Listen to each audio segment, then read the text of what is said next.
Un scandale en Bohême. Pour Sherlock Holmes, elle est la femme. Il la juge tellement supérieure à tout son sexe qu'il ne l'appelle presque jamais par son nom. Elle est et elle restera la femme. Aurait-il donc éprouvé à l'égard d'Irène Adler un sentiment voisin de l'amour? Absolument pas. Son esprit lucide, froid, admirablement équilibré, répugnait à toute émotion en général et à celle de l'amour en particulier. Je tiens Sherlock Holmes pour la machine à observer et à raisonner la plus parfaite qui ait existé sur la planète. Amoureux, il n'aurait plus été le même. Lorsqu'il parlait des choses du cœur, c'était toujours pour les assaisonner d'une pointe de raillerie ou d'un petit rire ironique. Certes, en tant qu'observateur, il les appréciait. N'est-ce pas par le cœur que s'éclairent les mobiles et les actes des créatures humaines? Mais en tant que logicien professionnel, il les répudiait. Dans un tempérament aussi délicat, aussi subtil que le sien, l'irruption d'une passion aurait introduit un élément de désordre dont aurait pu pâtir la rectitude de ses déductions. Il s'épargnait donc les émotions fortes, et il mettait autant de soin à s'en tenir à l'écart qu'à éviter, par exemple, de fêler l'une de ses loupes ou de semer des grains de poussière dans un instrument de précision. Telle était sa nature.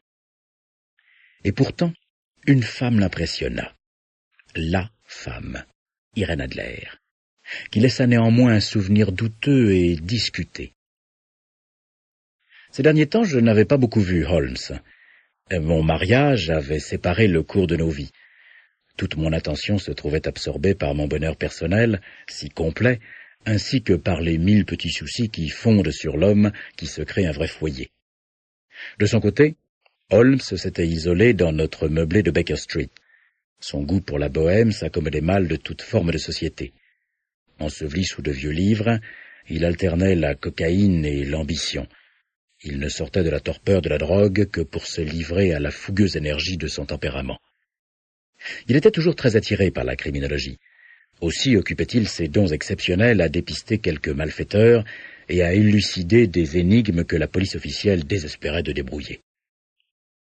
Divers échos de son activité m'étaient parvenus par intervalles, notamment son voyage à Odessa où il avait été appelé pour le meurtre des Trepov, la solution qu'il apporta au drame ténébreux qui se déroula entre les frères Atkinson de Trincomalee, enfin la mission qu'il réussit fort discrètement pour la famille royale de Hollande.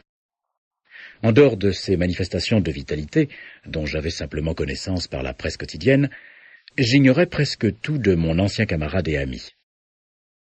Un soir, c'était le 20 mars 1888, j'avais visité un malade et je rentrais chez moi, car je m'étais remise à la médecine civile, lorsque mon chemin me fit passer par Baker Street.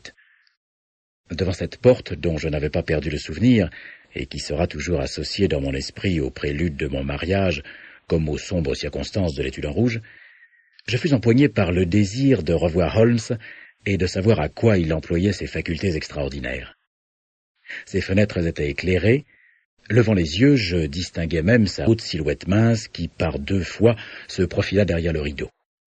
Il arpentait la pièce d'un pas rapide, impatient. Sa tête était inclinée sur sa poitrine, ses mains croisées derrière son dos.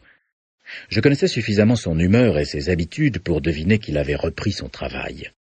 Délivré des rêves de la drogue, il avait dû se lancer avec ardeur sur une nouvelle affaire. Je sonnai, et je fus conduit à l'appartement que j'avais jadis partagé avec lui. Il ne me prodigua pas d'effusion. Les effusions n'étaient pas son fort. Mais il fut content, je crois, de me voir. À peine me dit-il un mot. Toutefois, son regard bienveillant m'indiqua un fauteuil.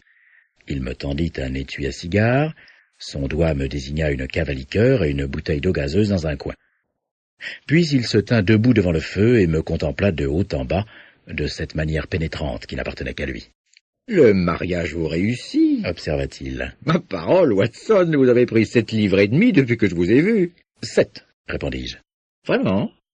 J'aurais cru un peu plus. Juste un tout petit peu plus, j'imagine, Watson.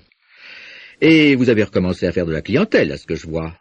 Vous ne m'aviez pas dit que vous aviez l'intention de reprendre le collier. »« Alors comment le savez-vous ?»« Je le vois, je le déduis. Comment sais-je que récemment vous vous êtes fait tremper et que vous êtes nanti d'une bonne maladroite et peu soigneuse ? » « Mon cher Holmes, dis-je, ceci est trop fort. Si vous aviez vécu quelques siècles plus tôt, vous auriez certainement été brûlé vif. Eh bien oui, il est exact que jeudi j'ai marché dans la campagne et que je suis rentré chez moi en piteux état. Mais comme j'ai changé de vêtements, je me demande comment vous avez pu le voir et le déduire. Quant à Mary Jane, elle est incorrigible. Ma femme lui a donné ses 8 jours. Là encore, je ne conçois pas comment vous l'avez deviné. Il rit sous cape et frotta l'une contre l'autre ses longues mains nerveuses. C'est d'une simplicité enfantine, dit-il. Mes yeux me disent que sur le côté intérieur de votre soulier gauche, juste à l'endroit qu'éclaire la lumière du feu, le cuir est marqué de 6 égratignures presque parallèles. De toute évidence, celles-ci ont été faites par quelqu'un qui a sans précaution gratté autour des bords de la semelle pour en détacher une croûte de boue. D'où voyez-vous ma double déduction, que vous êtes sorti par mauvais temps, et que pour nettoyer vos chaussures, vous ne disposez que d'un spécimen très médiocre de la domesticité londonienne. En ce qui concerne la reprise de votre activité professionnelle, si un gentleman qui entre ici introduit avec lui des relents d'iodoforme, arbore sur son index droit la trace noire du nitrate d'argent, et porte un chapeau haute forme pourvu d'une bosse indiquant l'endroit où il dissimule son stéthoscope, je serais en vérité bien stupide pour ne pas l'identifier comme un membre actif du corps médical. Je ne pus m'empêcher de rire devant l'aisance avec laquelle il m'expliquait la marche de ses déductions. Quand je vous entends me donner vos raisons, lui dis-je, les choses m'apparaissent toujours si ridiculement simples qu'il me semble que je pourrais en faire autant. Et cependant, chaque fois que vous me fournissez un nouvel exemple de votre manière de raisonner, je reste pantois jusqu'à ce que vous m'exposiez votre méthode. Mes yeux ne sont-ils pas aussi bons que les vôtres? Mais si, répondit-il en allumant une cigarette et en se jetant dans un fauteuil. Seulement, vous voyez et vous n'observez pas. La distinction est claire. Tenez, vous avez fréquemment vu les marches qui conduisent à cet appartement, n'est-ce pas? Fréquemment. Combien de fois? Je ne sais pas, des centaines de fois. Bon. Combien y en a-t-il? Combien de marches? Oui. Je ne sais pas. Exactement. Vous n'avez pas observé. Et cependant, vous avez vu. Toute la question est là. Moi, je sais qu'il y a 17 marches parce que, à la fois, j'ai vu et observé.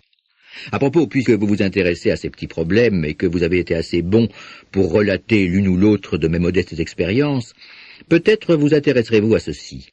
Il me tendit une feuille de papier à lettres épaisse et rose qui se trouvait ouverte sur la table. Je l'ai reçue au dernier courrier, reprit-il. Lisez haute voix. La lettre n'était pas datée et elle ne portait ni signature ni adresse de l'expéditeur.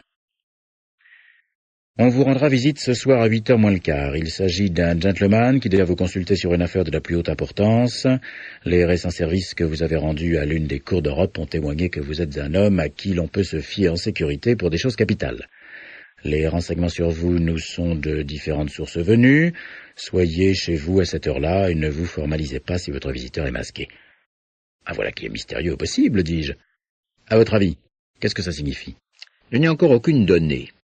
Et bâtir une théorie avant d'avoir des données est une erreur monumentale.